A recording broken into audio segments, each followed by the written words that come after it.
The story of Emily Carter does not begin with wealth, but with the illusion of control. From the streets of Lower Manhattan to the quiet suburbs she once called home, every number, every graph, every flicker of the market had promised safety, an arithmetic version of destiny. But destiny, like the market, is never kind for long. It was the winter of 2022 when the fall began. Screens across New York shimmered red. Brokers shouted. Fortunes shrank in seconds.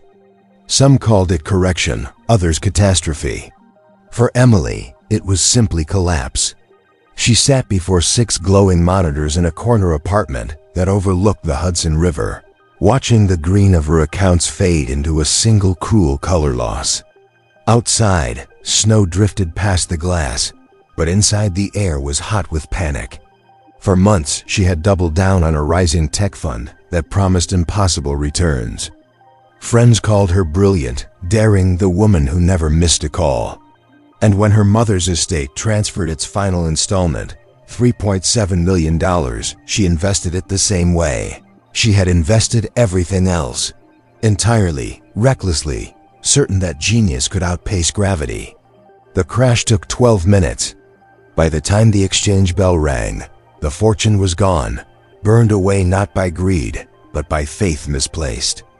In those 12 minutes, the future her mother had built from decades of sacrifice turned to digits that meant nothing. The apartment fell silent except for the hum of electronics. Outside, the river kept moving, indifferent. Across the city, the sound of celebration, someone's victory, echoed faintly through the wind. But inside Emily's apartment, there was only the soft, hollow click of the power key as the monitors went dark. Morning came gray and merciless. Her phone vibrated with messages from investors, colleagues, voices she could no longer face. The firm she'd worked for released a statement calling her position restructured. By noon, she was no longer an analyst. By evening, she was a liability. Within weeks, the apartment was emptied. Furniture disappeared into storage. Her name slipped quietly from the building's directory. The city that had once felt like an empire now regarded her as a ghost. When she walked through the canyons of glass and steel, no one met her eyes. Failure has a scent people recognize but pretend not to notice. On a March afternoon, she boarded a train west. No fanfare, no farewell. Only a single suitcase and a deed her mother's house in small-town Illinois. The last piece of a vanished world. The journey took 20 hours. Each mile erased a decade of ambition. When the train finally slowed into the rural station, the air smelled of rain and old wood, the kind of air that belonged to memory, not progress. The Carter house stood at the edge of town, 2 stories of fading paint and sagging porch boards. It had waited through winters and storms, through the silence that followed her mother's funeral. Now it waited for Emily, the prodigal heir who returned not with riches, but with regret. The neighbors watched from their driveways as she arrived. They whispered her name, half pity, half curiosity. In towns like these, news travels faster than mercy. They remembered her mother, Nancy Carter, the nurse who worked double shifts and saved every penny for her daughter's future. They also remembered the headlines. Local woman's daughter loses fortune in market crash. The key turned stiff in the lock. Inside, dust floated in thin beams of light. Photographs lined the hallway, smiling faces framed in wood now dull with age. A life built on discipline, thrift, patience, all gone with a few keystrokes on a digital exchange. In the kitchen, a single calendar still hung on the wall, frozen at the month her mother died. Below it, a note in careful handwriting. Mortgage paid. Keep the house. It's your anchor. The words looked almost kind, but to Emily, they felt like accusation. She opened every drawer, every cabinet, searching for something worth selling. There was nothing, just old bills, faded recipe cards, the quiet echo of a life lived within limits. By evening, she decided to sell the house, clear the debts, and leave the past behind for good. Tomorrow she would meet the realtor. Tonight she would sleep in her mother's bed, in a room that still smelled faintly of lavender and loss. But sleep never came. At midnight, the wind rose, rattling the windows. The sound carried through the floorboards into the basement below, a low creak, almost deliberate. She took a flashlight and ascended the narrow stairs. The basement was colder than she remembered, lined with old trunks and paint cans. Moisture shimmered on the concrete floor. Near the furnace, a section of wall showed faint discoloration, as though something had once leaked or burned there. She traced it with the light. Behind a broken shelf, something metallic glimmered beneath layers of dust. A small wooden box sealed with brass hinges. No lock, only a thin strip of tape across the top, the kind used to close envelopes. Written in faded ink were the words, "If you're reading this, you've lost more than money." The narrator's voice would pause here, the air thick with the weight of discovery. In the stillness of that basement, everything Emily had believed about loss began to shift, though she did not yet know it. She brushed the dust from the lid. The wood was dry but intact.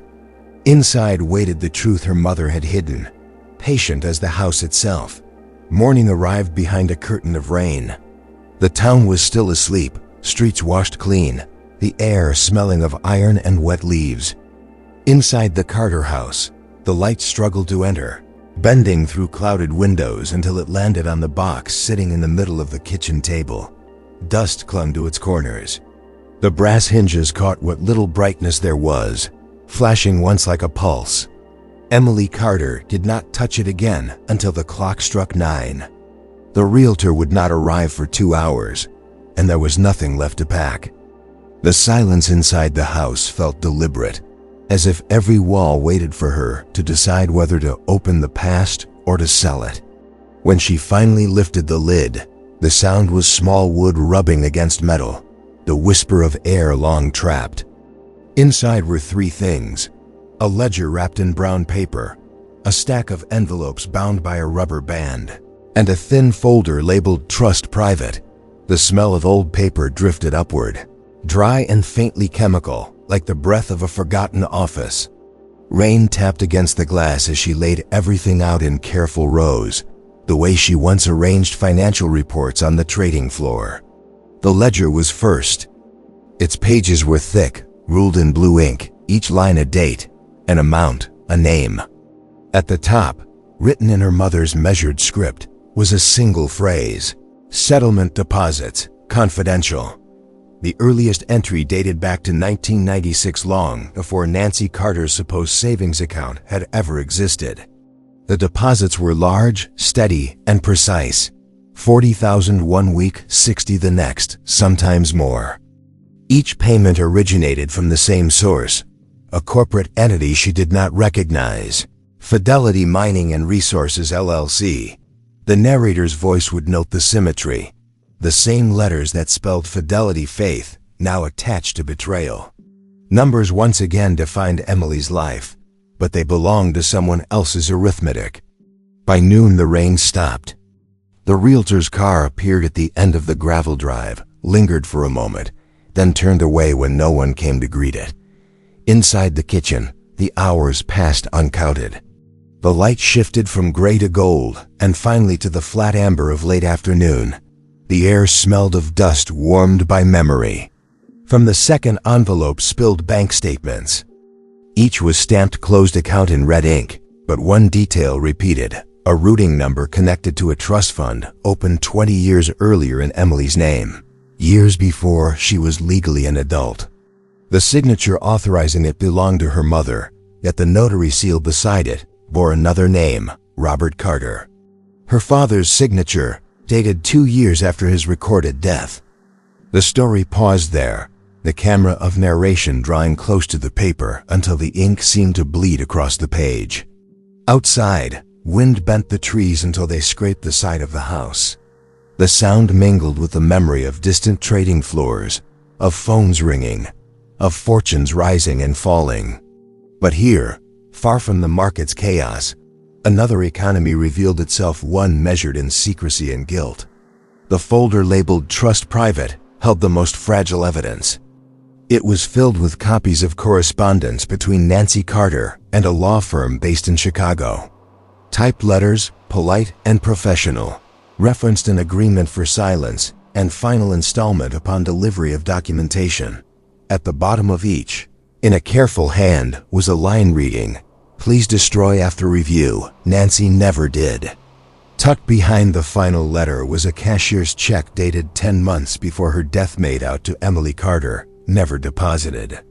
The amount matched the first deposit Emily once received in her personal trading account, $3.7 million. The narrator marked the symmetry again, the circle closing where it began. Evening came quietly. The house creaked as it cooled, the faint smell of ozone lingering from the storm. Emily stacked the documents into a single pile and carried them down the narrow stairs to the basement. She replaced the box where she had found it, behind the broken shelf, then stood for a long moment staring at the furnace pipes that ran along the ceiling. Above them hung a thin cord leading to the old attic fan, a detail the camera of narration would notice, not because it mattered yet, but because all things in such stories eventually do. When she returned upstairs, the room was nearly dark. Only the blinking red light of a landline answering machine disturbed the stillness. The device had survived years of neglect, yet it carried one unheard message. A male voice, distorted by static, spoke only a few words. "If you're looking through her things, you need to see the cabin." Then silence. No name, no number. Just the click of disconnection. The narrator let that echo linger, the phrase "see the cabin" stretching into the darkness like a compass pointing toward memory. She searched the house for a clue. Drawers opened. Papers rustled, boards groaned. Behind an old photo frame, she found a folded slip of paper, its edges stiff with age. On it, in pencil, were a set of coordinates and a note. "Duplicate records stored off-site, RC." The initials were unmistakable. Her father had hidden something, and her mother had preserved the key. The money she lost was not simply inheritance. It was interest paid on a secret buried deeper than the market could ever reach. Night fell. The town's single streetlight flickered at the end of the lane. Far away, freight trains crossed the prairie, their horns long and mournful. Inside the Carter house, the narrator's voice softened. Loss had changed its shape. It was no longer the absence of money, but the presence of unanswered questions. The next morning rose cold and clear. Mist clung to the fields, turning the horizon into a gray ocean. The house stood quiet behind her, its windows blank, as Emily Carter's old sedan pulled onto the county road. In the passenger seat lay the scrap of paper with the coordinates numbers written by a dead man's hand. The narrator's voice followed the car north through Illinois farmland, past silos and weathered barns, until the terrain began to rise. Pine replaced corn, gravel replaced asphalt, and the radio fell into static. Each mile erased what remained of the world she had built. Each turn drew her closer to the one her parents had hidden. By noon she reached the foothills. A narrow logging path cut through the forest, half claimed by weeds. The tires crunched over fallen branches until a clearing opened a shape half buried in moss and time. A cabin, small, square, the roof sagging at one corner. Smoke no longer rose from its chimney, but a faint smell of oil and paper still lingered, as if someone had left in a hurry years ago. She killed the engine. The forest answered with silence. Wind moved through the trees like breath. When she stepped onto the porch, the boards complained under her weight, each creak echoing into the hollow hills. The door stood unlocked. Inside, dust floated in narrow shafts of light that cut through the shutters. The narrator described the interior the way a camera would. A table with 2 chairs, one overturned. A wood stove rusted at its seams. Shelves lined with folders so warped they looked like they had grown there. Everything smelled of damp paper and secrets. On the table rested a metal strongbox, the twin of the one she had found at home. Across its lid, the same initials, R.C., had been carved with something sharp. Beside it lay a photograph, curled and faded. Her parents standing in front of the same cabin, younger, smiling in a way that seemed almost defiant. Behind them, a surveyor's flag marked the ground. The key from the basement box fit the strongbox perfectly. The narrator lingered on the sound, the metallic click that opened not only a lock, but an entire buried history. Inside lay folders labeled Environmental Compliance -1992, Fidelity Mining, blueprints, memos, signed inspection reports. At first glance they were ordinary until the signature line revealed the name Robert Carter, Chief Safety Engineer. Stamped beside each document was the word denied in heavy red ink. Further down the stack, the papers changed tone. Internal letters between executives, coded language about contained spills, community discretion, and bonus approvals. Every date coincided with years the company's quarterly profits had soared. And at the bottom of the pile, photos, black and white, grainy, taken at night. Barrels half submerged in a river. Workers burning something along the shore. Evidence no inspector was ever meant to keep. The narrator's voice slowed. Here, amid mildew and dust, lay the real source of the Carter fortune. Not savings, not investment, but silence bought at a terrible price. Near the last folder was a cassette tape sealed in plastic. A label in fading ink read, "For Nancy, if anything happens." The cabin held no player, but the tape's weight alone carried meaning. It was proof that Robert Carter had known the cost of truth, and that he had prepared for its burial. The narrator described the way light shifted through the shutter slats, sliding across the table, touching the tape, the papers, the ring of the key, 3 relics of a man erased. Outside, clouds gathered, gray turning to steel. Thunder rolled somewhere beyond the ridge. She gathered everything into the strongbox, closing it with care. The rain began again, sudden and hard, drumming against the roof. Water slipped through the cracks, streaking dust into rivulets across the floor. The scene tightened. The sound of rain, the weight of discovery, the ticking of a pocket watch left on the windowsill still keeping perfect time. When the storm passed, the world smelled of pine and ozone. The road back to town wound through valleys where fog clung low. In the trunk of the car, the strongbox rattled softly with each turn. Behind her, the cabin disappeared beneath the trees, its secrets finally disturbed. Back in town, dusk painted the streets amber. The bank sign flickered, Henderson Savings and Loan, and below it a man locked the door, keys jingling in the quiet. The narrator noted the coincidence, the banker's surname matching the firm mentioned in mining correspondence. Connections formed like cracks in ice, subtle but spreading. She parked at the edge of the lot. Through the windshield, the camera of narration focused on the reflection of neon light across her face. The silent recognition that something enormous had begun to move beneath the calm surface of a small town. The night deepened. Inside the Carter house, papers now covered the kitchen table again, but this time their arrangement told a different story, one of deceit spanning decades. The strongbox sat open beside the coffee pot. The cassette rested near the stove. Rainwater dripped from her coat onto the tile, each drop marking the seconds before the next decision. The narrator's voice softened. The fortune that vanished in the markets had only returned to its origin money born from a crime, reclaimed by the chaos that created it. Upstairs, the wind lifted the edge of a curtain, revealing the faint glow of the answering machine's red light, blinking once more. The same message replayed itself automatically, looping into static. Each repetition blurred the words until they became rhythm, not language. See the cabin. See the cabin. But now she had seen, and what remained was understanding. The camera pulled back slowly through the window, across the quiet yard, into the night sky above the darkened town. The narrator concluded this movement in a low, measured tone. In losing $3.7 million, Emily Carter had unknowingly balanced an older ledger, one written in gilt and sealed in wood. The numbers were gone, but the debt they concealed had finally come due. The days that followed carried the stillness of an aftermath.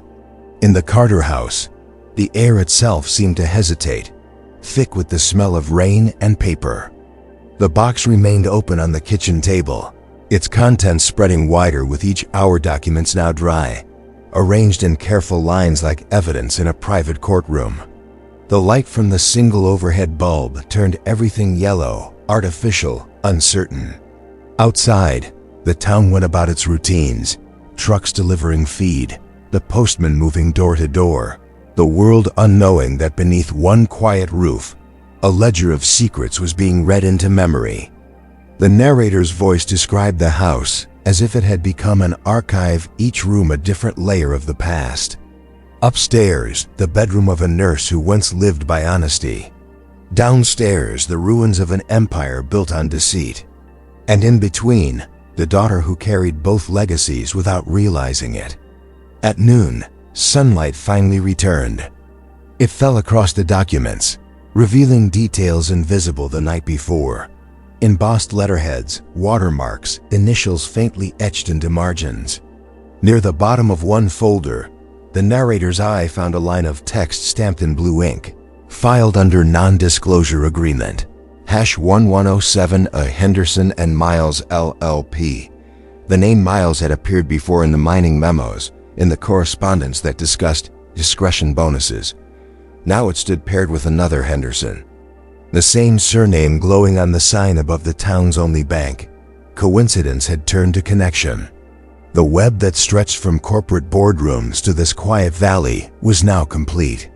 Every check that once funded Nancy Carter's mysterious savings traced back to the same partnership that had buried Robert Carter's warnings 30 years earlier. The narrator guided the camera through the house as evening fell again. A small desk lamp cast a circle of light on the documents. The pages rustled once in the draft that came from the half-open window, as though they wanted to speak. In that pool of light, every number, every signature, every seal became something heavier than evidence. It became confession. The scene widened. Beyond the window, headlights passed on the highway. A truck engine downshifted, echoing through the valley. Then silence returned, broken only by the steady rhythm of the clock on the wall. Somewhere an engine started. Tires on gravel. The sound faded, but not before the narrator marked it, a new movement in the stillness, the story's next breath. Night deepened. Clouds drew over the moon.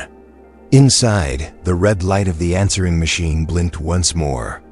This time, a second message waited. The narrator did not play it aloud. The voices only described lower, urgent, the words distorted by static but clear enough to understand. They know what you found. Don't stay there tonight. The tape clicked to a stop. Outside, the wind rose.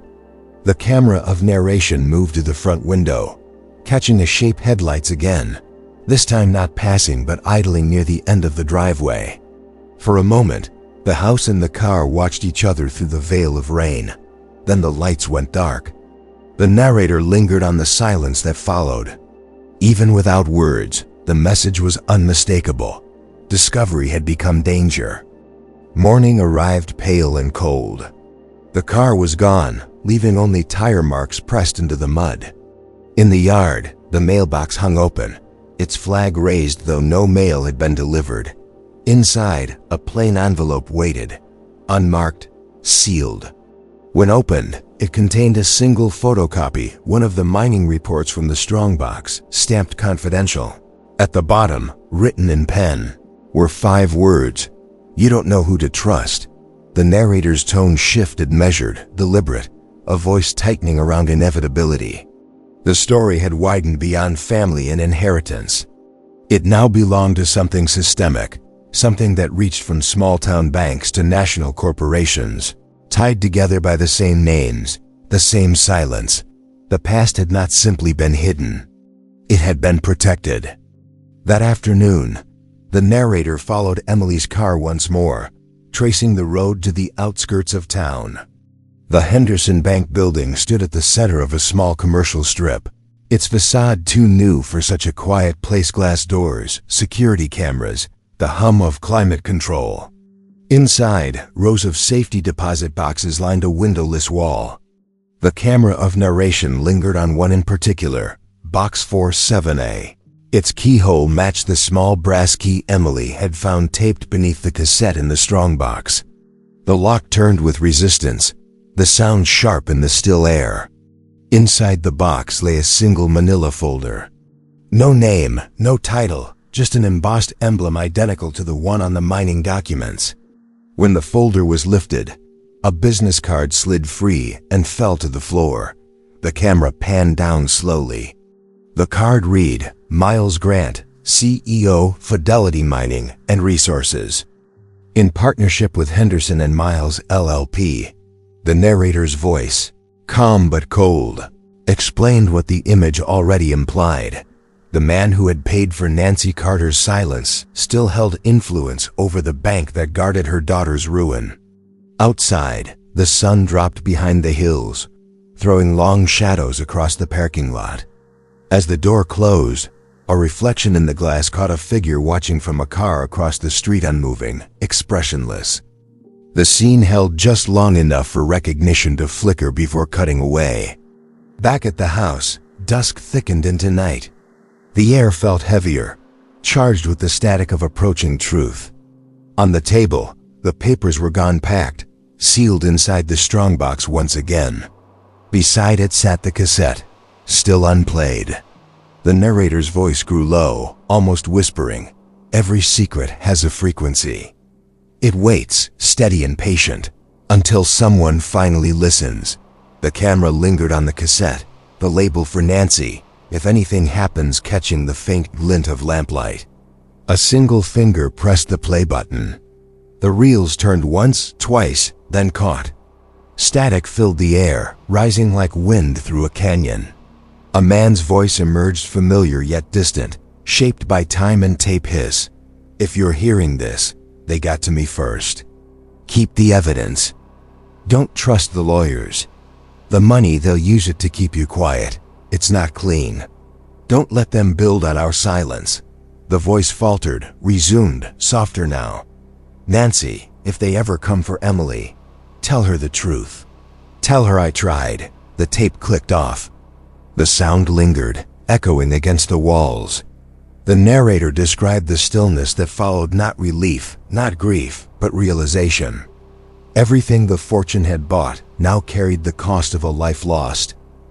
Outside, thunder rolled again. A storm gathering over the hills, same as before, same as 30 years earlier. The story's rhythm repeated itself, history refusing to stay buried. As lightning flashed, the camera pulled back once more, rising above the Carter house, over the rooftops, over the dark river winding through the valley. Below, streetlights flickered like distant warnings.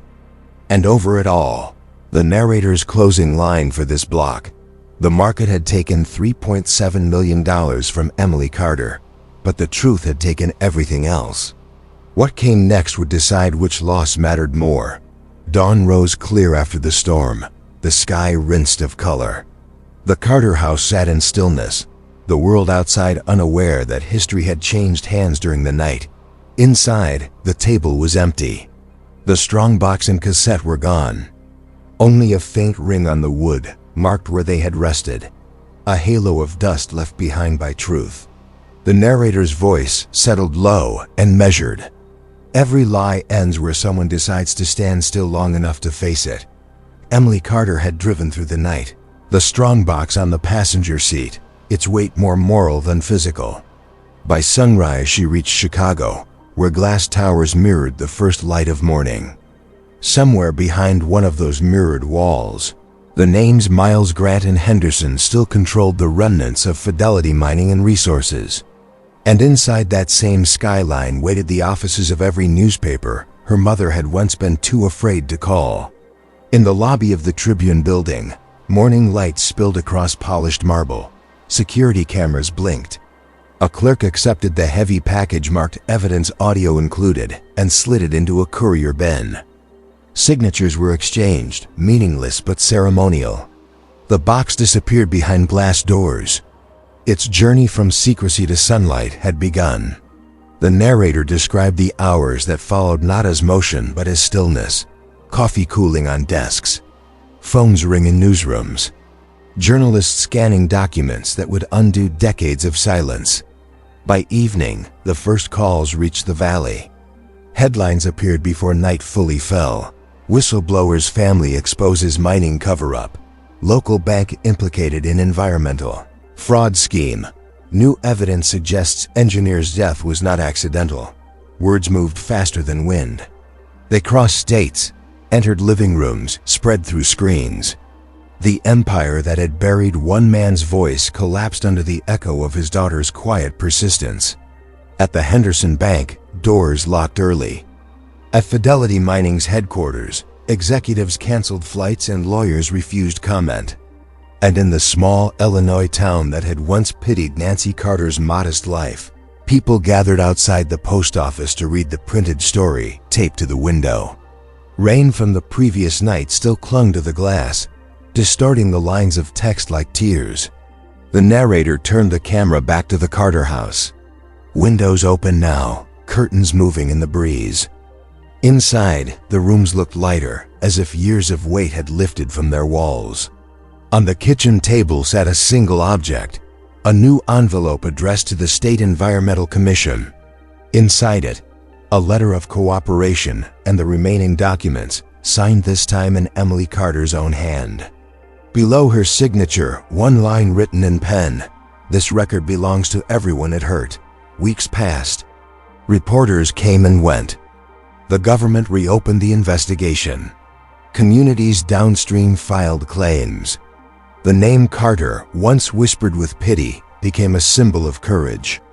And through it all, Emily remained in the background, present but silent, allowing the evidence to speak louder than she ever could. The narrator described the change subtly, how she cleared her mother's room, donating the uniform still folded in drawers. How she opened the windows each morning and let light find its way into corners that had known only dust. How she planted wildflowers along the driveway where the tires of the watching car had once left tracks. By summer, the blooms reached knee-high and swayed whenever wind passed through, living proof that ruin could feed beauty if given time. When the court ruling came, it was brief and final. Miles Grant was indicted. Henderson's firm dissolved. Funds once hidden behind offshore accounts were redirected to environmental repair and to the families whose health had been destroyed by decades of contamination. The settlement's total value exceeded $3.7 million. The narrator noted the symmetry without triumph numbers balancing themselves at last. Autumn arrived. The Carter house, restored, carried new life. What had been the basement of secrecy became a small archive room. Shelves lined with labeled boxes, evidence 1992, personal letters, press copies. On the wall hung a brass plaque, the Carter Foundation for Ethical Investment, founded 2023, in memory of Robert and Nancy Carter. The narrator's voice softened. The woman who once measured worth in rising stocks now measured it in honesty. The wealth she rebuilt could not be lost in 12 minutes, nor stolen by silence. One evening, as dusk lowered over the valley, lights flickered on inside the house. Through the window, Emily placed the original wooden box, the one her mother had left, into a glass case. Beneath it, a single card bore her mother's handwriting, preserved from the first note. "If you're reading this, it means you've lost more than money. Sit down. It's time to learn where it came from." Beside it, a second line newly written in Emily's own careful script, and where it should go next. The narrator described the image in slow focus. The case closing, the reflection of lamplight across the glass, the faint sound of wind moving through the fields outside. Then the camera pulled back through the open window into the quiet night. Crickets hummed. Somewhere beyond the trees, a train passed, its low horn carrying across the hills. She lost $3.7 million in the market, the narrator concluded.